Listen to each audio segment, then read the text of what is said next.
सुतार जनजागृती सेवा संस्थेच्या वतीने विद्यार्थी गुणगौरव सोहळा उत्साहात पार पडलाय।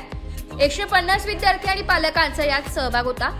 सहकार्यातून समृद्धीकडे या ब्रीद वाक्याने प्रेरित होत सुतार जनजागृती सेवा संस्था महाराष्ट्र यांच्या वतीने विद्यार्थी गुणगौरव सोहळा दिनांक 22 जून 2025 रोजी मायको हॉल अंबड पोलीस स्टेशन जवळ नाशिक येथे अत्यंत उत्साहात संपन्न झाला। या कार्यक्रमात सुतार समाजातील 150हून अधिक गुणवंत विद्यार्थ्यांचा त्यांच्या पालकांच्या साक्षीने सन्मान करण्यात आला। या प्रेरणादायी कार्यक्रमाला विविध क्षेत्रातील मान्यवरांची उपस्थिती लाभली। अन्न व नागरी पुरवठा मंत्री छगनरावजी भुजबळ यांचे प्रतिनिधी म्हणून महात्मा फुले समता परिषदेचे उपाध्यक्ष बाळासाहेब कर्डक हे उपस्थित होते। त्यांनी आपल्या भाषणात भुजबळ साहेबांनी ओबीसी समाजासाठी केलेल्या लढ्याचे महत्त्व अधोरेखित केले। आमदार सीमाताई हिरे यांनी कार्यक्रमात उपस्थित राहून ओबीसी विद्यार्थ्यांना शासकीय सवलती मिळवून देण्यासाठी आपण सदैव तत्पर असल्याचं सांगत समाजाच्या उपक्रमांना कायम साथ देण्याचे आश्वासन दिले। विद्यानंद मानकर सर यांनी विद्यार्थ्यांना मार्गदर्शन करत त्यांच्यात सकारात्मक दृष्टिकोन बाळगण्याचे महत्त्व पटवून दिले। सुप्रसिद्ध उद्योजक व मार्गदर्शक नारायण क्षीरसागर यांनी शैक्षणिक स्पर्धा आणि त्यासाठी आवश्यक असणारी तयारी यावर सखोल मार्गदर्शन केले।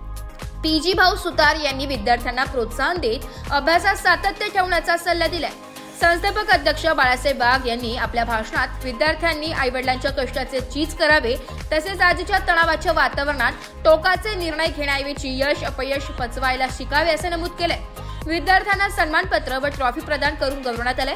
कार्यक्रमाच्या यशस्वीतेसाठी संस्थेचे पदाधिकारी उपाध्यक्ष अशोक रुले, सरचिटणीस कुंदाताई पवार, खजिनदार अनिल जंजाळे, उपखजिनदार प्रकाश जंजाळकर, नाशिक जिल्हाध्यक्ष स्वप्नील वाघ आणि सर्व सदस्यगण यांनी परिश्रम घेतलाय। संकल्पना व लेखन कुमार विजय डी यांनी केले। हा कार्यक्रम सुतार समाजातील विद्यार्थ्यांसाठी प्रेरणास्त्रोत ठरला असून समाजाच्या प्रगतीच्या दिशेने एक महत्त्वपूर्ण पाऊल ठरलाय।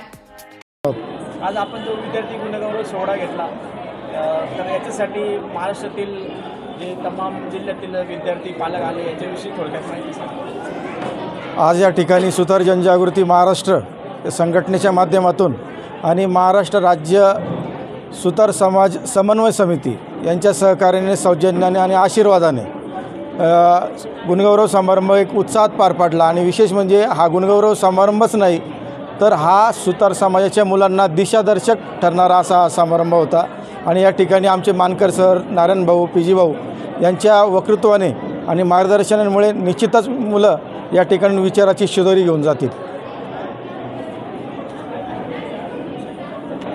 विद्यार्थ्यांसाठी काही दुसरे काही नियोजन आहे का? संस्थेतर्फे आमचं विद्यार्थ्यांसाठी एकच नियोजन आहे की करिअर गायडन्सच्या माध्यमातून जसं अनेक विद्यार्थ्यांना 10वी 12वी नंतर पुढे काय करायचं ते गोंधळलेले असतात त्यावेळेस एक करिअर गायडन्स मार्गदर्शन शिबिर आम्ही ठेवणार आहे। आणि त्या माध्यमातून त्यांच्या ज्या काही ॲडमिशनच्या अडचणी असतील त्यासाठी जे काउन्सिलिंग लागतं त्या काउन्सिलिंगच्या पद्धत करून त्यांना कारण अनेक मुलं असे आहेत का त्यांना किती आपले मार्क आणि त्यांचं पुढचं भविष्य काय घ्यायचं, त्यांना कुठे जायचं ते गोंधळलेले परिस्थिती असतात। इंजिनिअरिंगला जायचं का सायन्सला जायचं का आर्टला जायचं का कॉमर्सला जायचं या माध्यमातून त्या मुलाचं काउन्सिलिंग करून त्या मुलाचं IQ किती त्याच्यावर आम्ही ते नाही का त्यांना गायन करतो। तुम्ही या ठिकाणी पात्र आहात का नाही? आमचे मानकर सर या संदर्भात चांगले माहीर आहेत, नारायण भाऊ आहेत। आम्ही या भविष्यामध्ये हा एक आमचा उपक्रम असेल। राज्य विश्वकर्मीय सुतार समाज समन्वय समिती व सुतार जनजागृती सेवा संस्था महाराष्ट्र राज्य यांच्या विद्यमाने जो गुणगौरव सोहळा नाशिक आणि परिसरातील विद्यार्थ्यांसाठी व विद्यार्थिनींसाठी आयोजित केला होता त्याला आज आम्ही समन्वय समितीचे सर्व समन्वयक उपस्थित होतो। महाराष्ट्र राज्य विश्वकर्मीय सुतार समाज समन्वय समिती 9 डिसेंबर 2018 रोजी महाराष्ट्रातील 121 नोंदणीकृत संस्था यांच्या अध्यक्ष, सचिव, उपाध्यक्ष, खजिनदार यांच्या सहमतीने सुतार समाजाच्या विकासासाठी झाली। महाराष्ट्रातील 6 विभाग, 36 जिल्हे, 360 तालुके आणि 44,720 गावांमध्ये ह्या समन्वय समितीचं सुतार समाजासाठी कार्यक्षेत्र आहे। यामध्ये मार्गदर्शक समन्वयक, राज्य समन्वयक, विभागीय समन्वयक, जिल्हा समन्वयक, तालुका समन्वयक आणि गाव पातळीवरील समन्वयक कार्यरत आहेत। हे समन्वयक कोणत्याही अपेक्षा किंवा कोणत्याही मानधनाची कोणत्याही प्रकारच्या प्रलोभनाला न जुमानता सुतार समाजाच्या आर्थिक विकासासाठी शैक्षणिकदृष्ट्या सबळ होण्यासाठी आणि आरोग्यदृष्ट्या सक्षम होण्यासाठी कार्यरत आहे। त्या समन्वय समितीने आत्तापर्यंत अन्याय अत्याचाराबरोबरच विविध शैक्षणिक उपक्रम तसंच आपत्कालीन परिस्थितीमध्ये सुतार समाज बांधवांना पूर्ण मदत केलेली आहे। दिनांक 24 डिसेंबर 2023 रोजी पूर्ण महाराष्ट्रातील 15,000पेक्षा जास्त बांधव श्री क्षेत्र आळंदी येथे महामेळाव्यासाठी उपस्थित राहिले। तत्कालीन महायुतीचे सन्माननीय मुख्यमंत्री डॉक्टर एकनाथ शिंदे साहेब यांच्या माध्यमातून तसंच आमचे समाजनेते डॉक्टर संजय रायमुलकर साहेब यांच्या सहकार्याने सुतार समाजाला न भूतो न भविष्यती त्या महामेळ्यामधनं यश प्राप्त झालं आणि त्या महामेळ्यामधनं आम्हाला संत भोजलिंग काका सुतार समाज आर्थिक विकास महामंडळ महाराष्ट्र शासनाकडून प्राप्त झालं। या महामंडळात 50 कोटी भागभांडवल तसंच 5 कोटी रुपयांची वार्षिक तरतूद असलेलं महामंडळ, या महामंडळामधनं आम्हाला 7 वेगवेगळ्या योजनांद्वारे लाखो रुपयाचं बिनव्याजी कर्ज आमच्या सुतार बांधवांना माता भगिनींना मिळणार आहे। त्या दृष्टीने मी प्रथम महायुती सरकारचं पूर्ण समन्वय समितीच्या वतीने सकल सुतार समाजाच्या वतीने जाहीर आभार मानतो। त्याचप्रमाणे ह्या संत भोजलिंग काका आर्थिक विकास महामंडळाच्या माध्यमातून जे काही योजनांचे फायदे समन्वय समितीमार्फत आम्ही दूर गावापर्यंत शेवटच्या घटकापर्यंत पोचवण्यासाठी समन्वयक विना मोबदला विना पावती किंवा कुणाकडनं कोणतीही धनाची अपेक्षा न बाळगता याचा प्रसार आणि प्रचार करणार आहोत। यामध्ये समन्वय समितीचा एकमेव उद्देश आहे की सकल सुतार समाज माता भगिनी आणि बांधव हे आर्थिकदृष्ट्या सक्षम झाले पाहिजेत, आरोग्यदृष्ट्या सुदृढ झाले पाहिजेत आणि शैक्षणिकदृष्ट्या प्रगत झाले पाहिजेत। एवढीच एकमेव समाजकार्य आणि भावना आमच्या समन्वय समितीच्या मनात आहे। जय विश्वकर्मा, जय संत भोजलिंग काका। धन्यवाद। जागृती सेवा संस्था महाराष्ट्र संस्थापक अध्यक्ष बाळासाहेब वाघ, अध्यक्ष मनोहर गुल्ले, सरचिटणीस कुंदाताई पवार, राहुल दिघे आणि सर्व उपस्थित समाज बांधव माता भगिनी बांधव, नावं घेणार नाही तरी जे माझे समाजकार्यासाठी जे आदर्श आहेत त्यांची नावं घेणं मला क्रमप्राप्त आहे। आमचे मार्गदर्शक गुरुवर्य राज्य समन्वयक आदरणीय PG भाऊ सुतार, मला जी प्रेरणा मिळाली खरी समाजकार्य कोणत्या पद्धतीने करावं त्याची प्रेरणा जी मिळाली ते आमचे प्रेरणा स्रोत आदरणीय नारायण भाऊ क्षीरसागर, मी त्यांना भाऊ म्हणतो। त्याचप्रमाणे बांधव भगिनींनो आणि विद्यार्थी मित्रांना एक सूचना माझी असेल तर मी 20 वर्षापासून समाजसेवेचं काम आमच्या धुळ्यामध्ये करत आहे।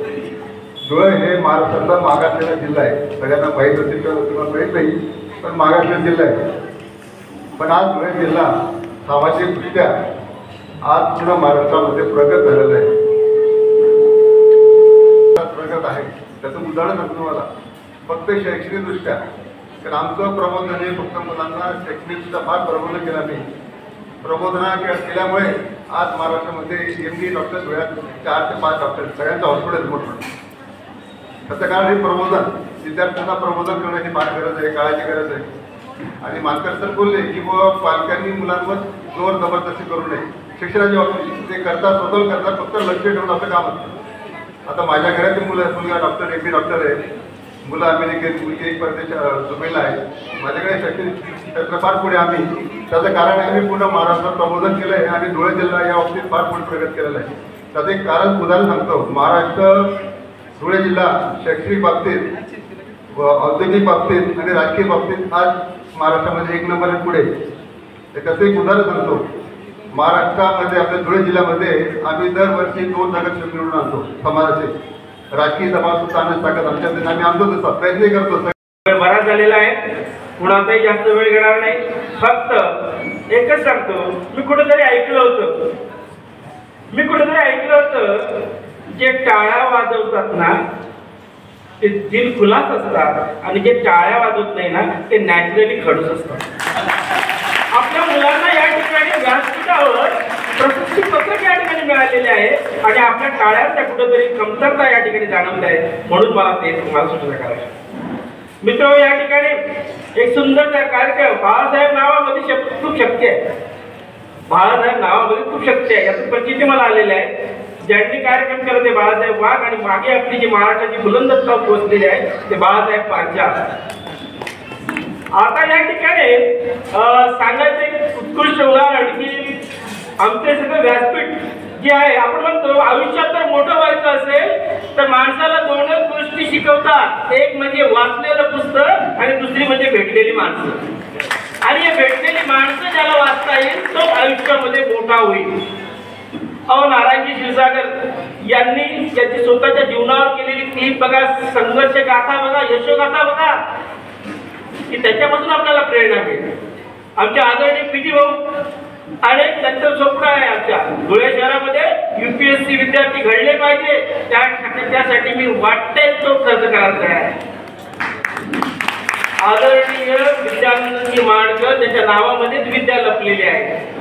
मित्र, भारतीय राज्यघटना लिहिली आंबेडकरांनी, बरोबर असं म्हणतो, पण त्या घटना लिहिण्यासाठी 2 वर्ष 11 महिने आणि 18 दिवस लागले. त्यासाठी फक्त आंबेडकर नव्हते, राजेंद्र प्रसाद होते, KN मुंशी होते, अय्यंगार होते. आपला संत भोजलिंग काका आर्थिक विकास महामंडळाचा जो मसुदा तयार केला त्यातला एकही शब्द शासनाला बदल करावासा वाटला नाही, कारण एवढं अर्थपूर्ण ड्राफ्टिंग आदरणीय विद्यानंद मानकर. आमच्या धुळे शहरामध्ये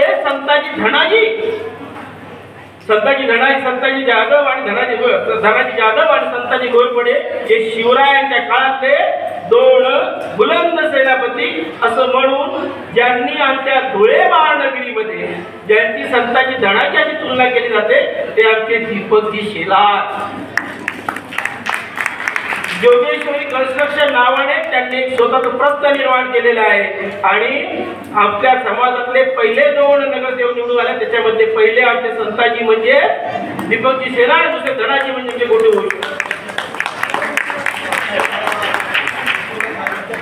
आता ते बोलणार मी तुमच्या विद्यार्थ्यांसाठी जास्त वेळ घेणार नाही. मित्र, विद्यार्थी या शब्दाचा अर्थ मी असं जाणतो, मला माहित नाही, पण आयुष्याच्या शेवटच्या क्षणापर्यंत जो विद्येचा अर्थ आपल्या मनातून ढासळून देत नाही तो असतो विद्यार्थी.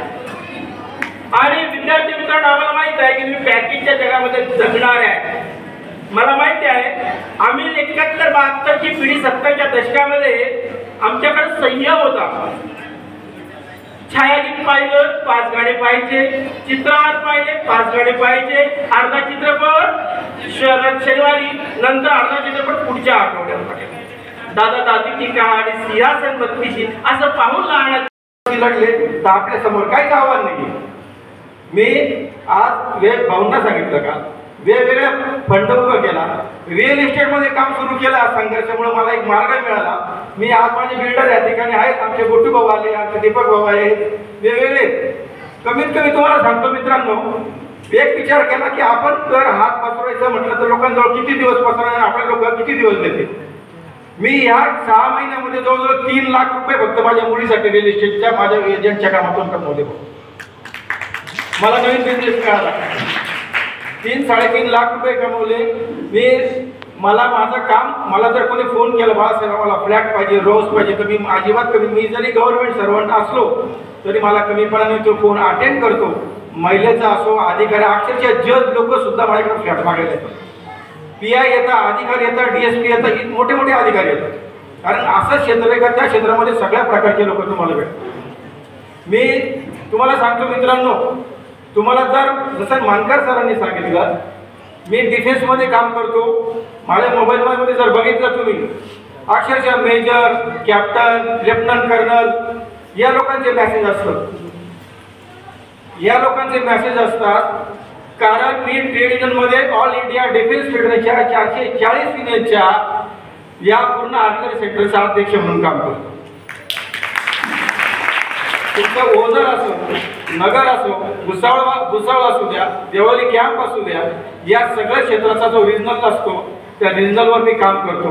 आणि नाशिकची जी MIDC आहे त्या MIDCच्या कोऑर्डिनेशन कमिटीला जर माझा कुठल्याही बांधवाच्या नोकरीचा जर धक्का लागायची वेळ आली ना, त्या कंपनीमध्ये मी जाऊन त्या अधिकाऱ्याला विचारू शकतो, कारण मी त्या युनियनच्या कमिटीवर आहे. का बरं? हे तुमच्या माझ्यामुळं या ट्रेड युनियनमध्ये काम करताना एक अनुभव असा आला की अधिकारी जर तुम्हाला बनायचंय तर तुम्हाला चांगलं शिक्षण आणि सुरुवातीपासून 8वी 7वी 8वी पासून कोचिंग क्लासेस लावणं गरजेचं आहे.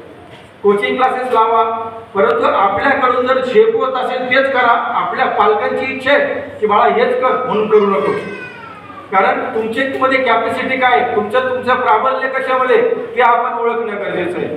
मी आपल्याला सर्वांना या ठिकाणी जे मान्यवर आले यांना मी का बोलवलं तुमच्यापर्यंत, मी तुम्हाला एक छोटीशी गोष्ट सांगतो. एक खेड्यातला माणूस असतो, तो खेड्यातल्या माणसाला परिसाची गोष्ट माहीत असते आणि तो परीस शोधण्यासाठी तो निघतो, एक दगड हातामध्ये घेतो आणि जंगलात जातो. जंगलात जात असताना तो असं प्रत्येक वस्तूला तो दगड लावत चालतो, परंतु त्यालाच कळत नाही की आपल्या हातातला दगड कधी सोन्याचा दगड परीस कधी निघून गेला. सर म्हणतात सर, आपल्या हातातला समोर आलेला परीस कधी निघून गेला, वेळ कधी निघून गेलेली वेळ परत येत नाही. आणि हे परसाप्रमाणे जे माणसं आहे, परिसाप्रमाणे माणसं आहे, ज्यांचं तुम्ही एक मदतीने म्हणा किंवा त्यांच्या अनुभवाने म्हणा किंवा त्यांच्या 2 शब्दांनी म्हणा, जर तुम्ही तुमच्या जीवनामध्ये जर काही बदल घडवू शकत असाल तर खरंच मी हे सांगाल की या आजच्या गुणगौरव सोहळ्याचं कुठेतरी फलित झालं. ब्युरो रिपोर्ट, नाशिक लोकशाही न्यूज.